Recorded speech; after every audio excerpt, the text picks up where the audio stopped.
ሰይጣን መጀመሪያ ኃጢአት ለማሰራት ሲመጣ ወደ ጭንቅላታችሁ ይመጣል ብላችሁ አትጠብቁ። ወደ ስሜታችሁ ነው የሚመጣው። ስሜታችሁን ነው መቀስቀስ የሚፈልገው። ስሜት ከተቀሰቀሰ አይምሮ የማያስብ ሰውን ከናካቴው አጥፍቶ አዲስ ሰው መፍጠር ይችላል። እነሱም ደግሞ ካጠፉ እነሱንም አጥፍቶ ምን ማድረግ ይችላል? ሌላ አዲስ ሰው መፍጠር ይችላል። ያጠፋውን የበደለውን ያስቀየመውን የሰው ልጅ ግን ከሚያጠፋው መኖርን መረጠልን። ክርስቶስ ለኛ ፍቅሩን ነፍሱን እስከ መስጠት ስጋዌን ደሜን ብሉኝ ጠጡኝ እስከ ማለት ከደረሰ ሰው እግዚአብሔርን መውደዱን እስከምን ልክ የሚያሳይ ይመስላችሁ? እንዴት ይወደኛል እግዚአብሔር ብትሉ በመፍጠሩ ብቻ ይወደን። ምክንያቱም እኛን ጉንዳን አርጎ ሊፈጥረን ይችል ነበር። ጉዝ የሆነ ድንጋይም አርጎ ሊያዘጋጀን ይችላል። ሰው አርጎ የፈጠረን እግዚአብሔር ምክንያት ስላለው ላልጸለየንበት ነገር ነው እኛ የምናማረው። አሁን ከኛ መካከል ነገስታቱን መኳንንቱን ልቡን አስጣቸው ብለን የጸለይናለን ድፋቸው እያለን ያለ ምንጸልይ። አሁን እኮ እንዴት የመመጻደቃችንን ልክ እውነት ራሳችሁ እስኪ ታዘቡት። የፈጠረውን ሰውነት እግዚአብሔር ሲለምን አያሳዝን? የሰራቸውን ሰዎችን ኑና አስቀድሱ ብሎ ሲማጸን በጣም እኮ ነው የሚያሳዝን።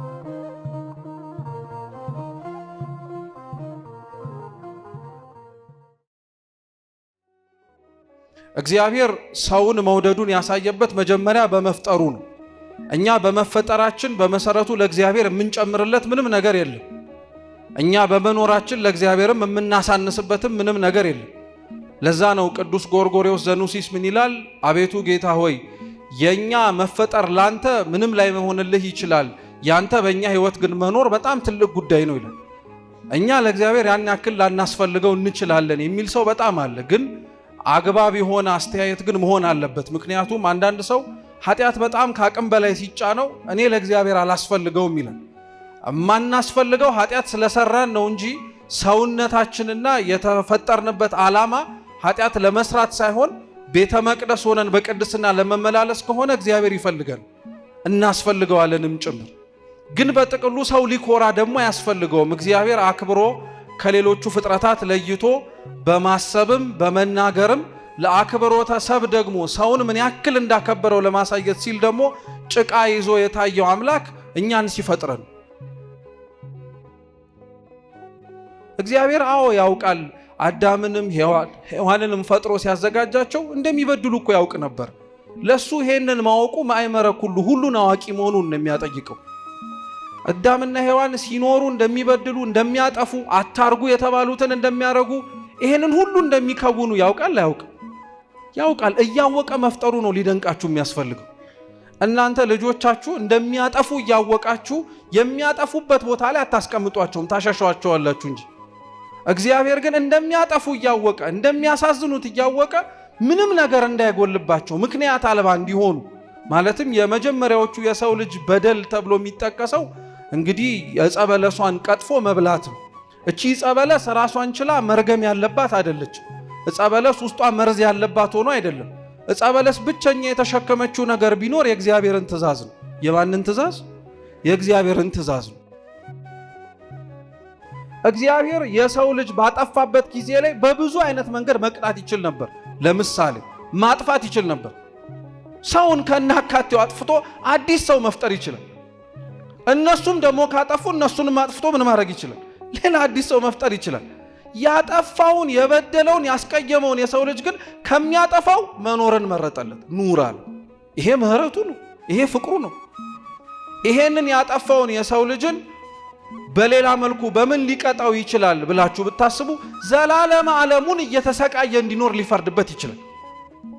ሁሉን ነገር ሰጥቼ ነው የፈጠርኩ፣ ምንም ያጎደልኩብህ ነገር የለም፣ አንተ ግን አጉድለህብኛል፣ ስለዚህ ዓይንህን ላፈር ብሎት ዞር በል ማለት ይችል ነበር። ግን የሰው ልጅ ያጠፋውን ጥፋት ገብቶ ተረድቶት ማረኝ ብሎ ሲመጣ ግን እግዚአብሔር አምላክ ምሮታል። ይሄም ምህረቱን ፍቅሩን የሚያሳይ ቅዱስ ጎርጎርዮስ የአዳምን የሔዋንንና የእባቡን ነገር በእንደዚህ አይነት ነገር ያስረዳዋል። ስለሚጠቅመን በደንብ አድርጋችሁ ስሙ። አዳም አይምሮ ወይም ህሊና ነው ይላል። እስኪ አዳም በሉ ህሊና አይምሮ ነው። ሔዋን በሉ ስሜት ናት። ሰይጣን እባቡ ነው። እባቡ ቀድሞ የሄደው ወደ አዳም ነው ወደ ሔዋን ነው? ሰይጣን መጀመሪያ ኃጢአት ለማሰራት ሲመጣ ወደ ጭንቅላታችሁ ይመጣል ብላችሁ አትጠብቁ። ወደ ስሜታችሁ ነው የሚመጣው። ስሜታችሁን ነው መቀስቀስ የሚፈልገው። ስሜት ከተቀሰቀሰ አይምሮ የማያስብም። ምክንያቱም አምጣ አምጣ የሚል ፍላጎት ስላለ ማለት ነው። እባቡ ሰይጣኑ አስቀድሞ ስሜት ወደ ተባለ ወደ ሴቲቱ ነው ሄደው። ስሜት የተባለው ሴቲቱ እንዲያስብ እንኳን ለአይምሮ ለአዳም እድል አልሰጠችው። ቀጥፋ ወዲያውኑ እንዲበሉ ነው ያደረገችው። በሉ፣ ወደቁ፣ አጠፉ ጥፋቱ። በዛ ጊዜ ለእግዚአብሔር ብዙ ነገር ማድረግ እየቻለ ታዲያ እንዳልኳችሁ መቅሰፍም ማጥፋትም አልፈልጋችሁም ብሎ መሄድም እየቻለ ያጠፉትን ጥፋት አምነው ምህረትን ለምነው ይቅርታ አድርግልን ሲሉት ከልጅ ልጃችሁ ተወልጄ አድናችኋለሁ አላቸው። ምን አይነት የሚደንቅ ምስክርነት ነው! እውነት ይሄ የሰው ልጅን አድነዋለሁ ያለው እግዚአብሔር ከላይ ሆኖ ከሰማያት ድነሃል ብሎ ማዳን ይችላል አይችልም? ይችላል። ምንም አይሳነው። ምክንያቱም ሰማያትን የሰራው እግዚአብሔር አምላክ ወርዶ በእጆቹ አይደለም፣ በቃሉ ተናግሮ ነው። እግዚአብሔር ብርሃንን የፈጠረው ልክ እንደ ሰው ልጅ ጭቃ ይዞ በእጆቹ ታይቶ አይደለም። ብርሃን ይሁን አለ፣ ብርሃን ሆነ። በቃ መናገር ነበር የሚጠበቅበት። ግን አባቶቻችን እንዲላሉ አዳምን የፈጠረው በቃሉ ብቻ አይደለም። እየሰማችሁ ነው? በምኑ ብቻ አይደለም? በቃሉ ብቻ አይደለም። ተናግሮ ልክ የማክሰኞን እርሻ ምድሪቷን አብቂ እንዳላት አዳምን አርብ ላይ ሲመጣ በይሳው አብቂ ብሎ አይደለም ያበቀላት። ኦሪት ዘፍጥረት ምዕራፍ 1 ቁጥር 27 ላይ እግዚአብሔርም አለ ሰውን በአርአያችን በምሳሌያችን እንፍጠር አለ። ይሄ ንግግር ነው። ከመናገሩ በፊት እንዲህ ለማለት አስቦታል። አስቦትም ተናግሮትም አልቀረም። ደግሞ የሰውን ልጅ ከምድር አፈር አበጅቶታል። ስለዚህ በደንብ አድርጋችሁ ስሙ። የፈጠረው በቃሉ ብቻ ሳይሆን በእጆቹም ጭምር ስለሆነ ሊያድነው የመረጠው እግዚአብሔርም ድነሃል ብሎ በመናገር ብቻ አይደለም፣ ሰውን ሆኖ ራሱን ሆኖ መሬት ላይ መመላለስን መረጠ እግዚአብሔር። እንግዲህ ጌታችን ኢየሱስ ክርስቶስ ይህችን የምሴተ ሐሙስ ወይም የሐሙስ ምሽት ራትን ለአባቶቻችን ለሐዋርያት ለማቁረብ ወይንም ደግሞ ለመስጠት 2 ዓመት አስተምሯቸዋል። ስንት ዓመት? እየሰማችሁ ነው? ስንት ዓመት? 2 ዓመት ነው ያስተማራቸው። ለምን? ጥምቀትን ሲመሰርት ክርስቶስ 2 ዓመት አላስተማራቸው፣ ተጠምቆ ነው ያሳያቸው። ሌሎቹን ምስጢራት ሲያደርግ አምላካችን አድርጎ እንዲሁኑ ነው ያላቸው። ለምሳሌ ከተጠመቀ በኋላ የዮሐንስ ወንጌል ምዕራፍ 3 ላይ ለኒቆዲሞስ በመጀመሪያ በፍጻሜው ለኛ እንዲህ ብሎ ተናገረ፣ ሰው ከውሃና ከመንፈስ ካልተወለደ በቀር ወደ እግዚአብሔር መንግሥት አይገባም አለ። ይሄንን ከጥምቀቱ በኋላ የተናገረው ንግግር ነው እንጂ ንግግሩን ተናግሮ ወደ መጠመቂያው አልሄድም። ቁርባንን ግን የሚገርማችሁ 2 ዓመት ሙሉ አዘጋጅቷቸዋል ሐዋርያት። ሥርዓተ ቅዳሴያችን እንግዲህ በቤተ ክርስቲያናችን ውስጥ በማህበር ጸሎት ውስጥ ከሚጠቃለሉ ጸሎቶች መካከል አንዱ ነው። ይሄ ጸሎት እንደ ሥርዓትነቱ ምእመናን እንዲከተሏቸው የሚቀመጡ ቅድመ ሁኔታዎች አሉ። ለምሳሌ ብዙ ሰው ቅዳሴን የሚረዳው ሥርዓት ብቻ ስለሆነ ነው። ዛሬ በጣም ትኩረት አድርገን ብንማረው እኔ የምመርጠው እናንተም ብታውቁት የሚበጃችሁ ቅዳሴ ሥርዓት ብቻ አይደለም፣ ክርስቶስ ፍቅሩን የገለጠበትን መንገድ ስለሆነ በደንብ አድርጋችሁ ስሙ። እንደ ሥርዓትነቱ ምእመናን በዚህ ቁሙ፣ ምእመናት በዚህ ቁሙ፣ ካህናት በዚህ ይግቡ፣ ካህናት በዚህ ይውጡ ይባላል። ሥርዓቱን አክብረን እናስቀድስ የሚባለው እኛን በነፃነት ልንጸልየው የምንችለውን የጸሎትን መንገድ አስሮ ለማስቀመጥ አይደለም። ሥርዓቱ አስፈላጊነቱ ግን እግዚአብሔርን ለማየት ነው።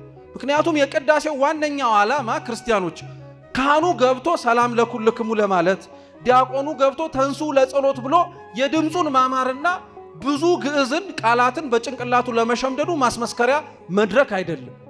ጸሎቱ እንደ ጸሎትነት የሚያስፈልገው ተሳታፊው ሁሉ እግዚአብሔርን ማየት እንዲችል። እግዚአብሔርን ለማየት ደግሞ ቅድመ ሁኔታው ሥርዓት ነው። አሁን እኮ እንዴት የመመጻደቃችንን ልክ እውነት ራሳችሁ እስኪ ታዘቡት። የፈጠረውን ሰውነት እግዚአብሔር ሲለምን አያሳዝን?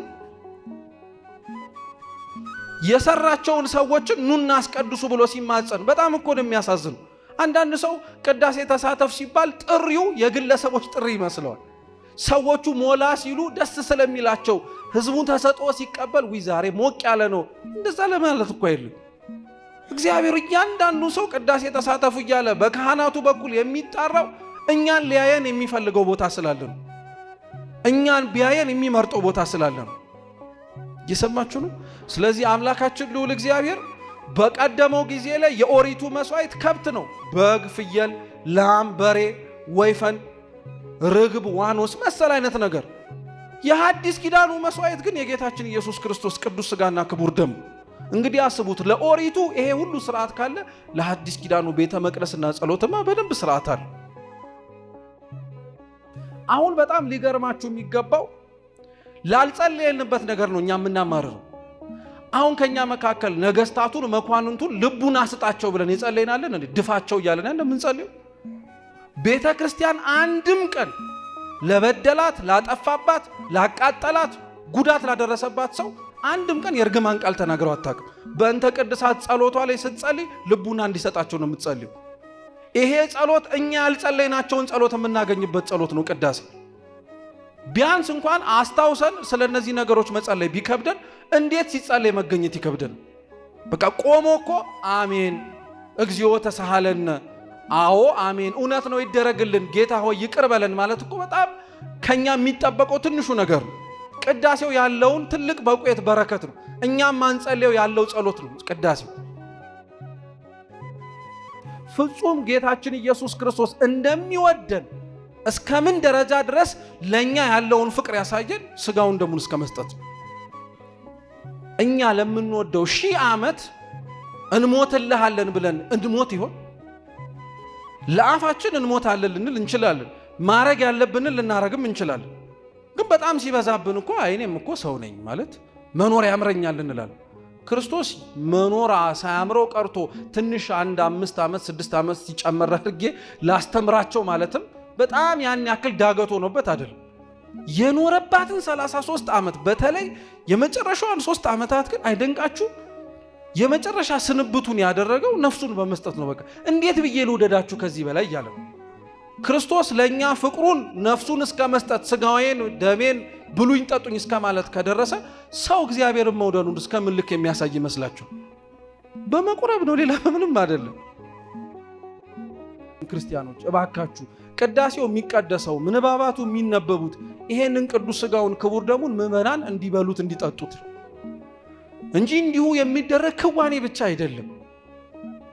ቤተ መቅደስ ገቡ፣ ዑደት አደረጉ። ውስጥ ያሉትን ቤተ መቅደሳችን ውስጥ የሚከወኑትን አብዛኞቹ እንደ ጸሎትነታቸው ሳይሆን እንደ ምስጢር ስርዓትነታቸው መንጦላይት በሚባል በመጋረጃ ይዘረጋሉ ወይም ይከደናሉ። ለምን? የጌታችንን ሕማማትን፣ ስቅለቱን፣ እንግልቱን ሰው ልጆች እርቃኑን ሊሸፍኑለት ባይችሉ ፀሐይ፣ ጨረቃና ከዋክብት ግን ብርሃን ከመስጠት ተከልክለው ነበር። መጋረጃው የነሱ ምሳሌ ነው። መጋረጃው ለምን ይዘጋብናል? እንደው ግልጽ ሆኖ ሁሉን ነገር ብናየው እንላለን። ከፍቶ ማሳየት ከባድ ነገር ሆኖ አይደለም። ክርስቶስ ግን ሲሰቀል እርቃኑን ሊሸፍኑት ያልቻሉት የሰው ልጆች ከታች ሆነው ሲዘባበቱበት የፈጠራቸው ፀሐይ፣ ጨረቃና ከዋክብት ግን ጨለማ ሆነው ታይተዋል። መንጦላይቱ መጋረጃው እሱ ምሳሌ ነው። ግዕዙ ባይገባን ዑደቱ ከገባን የተመስጦ ምክንያት ይሆን። በዑደቱ ጀምረን ከዛ በኋላ ደግሞ ፍጻሜውን አሳምረን ሙሉ በሙሉ ደግሞ ራሳችንንም ወደ ቅዱስ ቁርባን ምስጢር ለማድረግ ለማብቃት አምላካችን ቅዱስ እግዚአብሔር ይፍቀድልን፣ ይርዳ።